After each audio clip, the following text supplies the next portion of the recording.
Hi friends, இப்போ நம்ம சக்திவேல் பார்க்க போகிறோம். சக்திவேலில் வந்துட்டு பயங்கர ஃபன்னு. என்னன்னு பார்க்குறீங்களா? வேலை நினச்சதை சாதிக்காமல் விட மாட்டாருங்க. அந்த மாதிரி ஆயிடுச்சு. கடைசியில் இதுக்கெல்லாம் என்ன முடிவு சொல்லுங்கன்னு சொல்லி எல்லாரும் கேட்ட உடனே, வேலை நான் ஒரு ஐடியா கொடுக்குறேன், இதுக்கெல்லாம் ஹனிமூன் ட்ரிப்பு போகணும் அப்படின்னு சொல்லிட்டாங்க. சொன்ன உடனே நீ தங்கச்சிக்காக கேட்குறியா இல்லை உனக்காக கேட்குறியா அப்படின்ட்டாங்க. இப்போ ஓப்பனாக அப்பட்டமாக தெரியுது உங்களுக்காக கேட்குறீங்கிறது. பரவாயில்ல விடுங்க.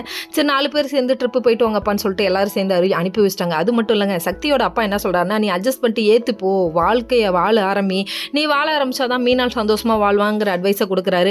நீங்கள் என்ன சொன்னாலும் நான் இவன் கூட சேர்ந்து வாழ மாட்டேன் அப்படின்னு சொல்லிட்டு அவங்க ஒரு பக்கத்து முறைச்சிக்கிட்டு நிற்கிறாங்க. என்னப்பா நடக்க போகுது ஒன்றும் புரியலையே. ரூமுக்கு வந்தோடனே என்ன நினச்சிட்டு இருக்க அப்படின்னு சொல்லிட்டு பயங்கரமாக கத்துறாங்க, சண்டை பிடிக்கிறாங்க. நீ என்ன பண்ணாலும் என்கிட்ட வேலைக்கு ஆகாது, நான் கண்டிப்பாக இந்த தடவை பாரு, நான் இவ்வளோ நாள் உன்னை சும்மா விட்டு வச்சிருக்கேன்னு மிரட்டுறாரு. சும்மா மிரட்டி பார்த்தாருமா, இதுக்கே இவ்வளோ அலாண்டுட்டியேம்மா அப்படிங்கிற மாதிரி ஆயிடுச்சு.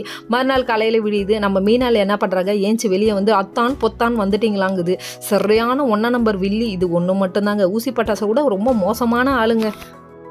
அதுக்கப்புறம் நம்ம சேரனும் சக்தியும் பேசிக்கிறாங்க. உனக்கு பிடிச்சிருக்கான்னு சொல்லிட்டு. சத்தியமாக பிடிக்கல, மூச்சு முட்டுதுங்கிற மாதிரி சேரன் சொல்லிட்டாரு. சேரனுக்கு மட்டுமா பிடிக்கல, சக்திக்கும் பிடிக்கல. சக்தியும் எப்படி தான் நீ இந்த இடத்துல வாழ்றியோ அப்படின்னு சொல்லிட்டு சேரன் சொல்கிறாரு.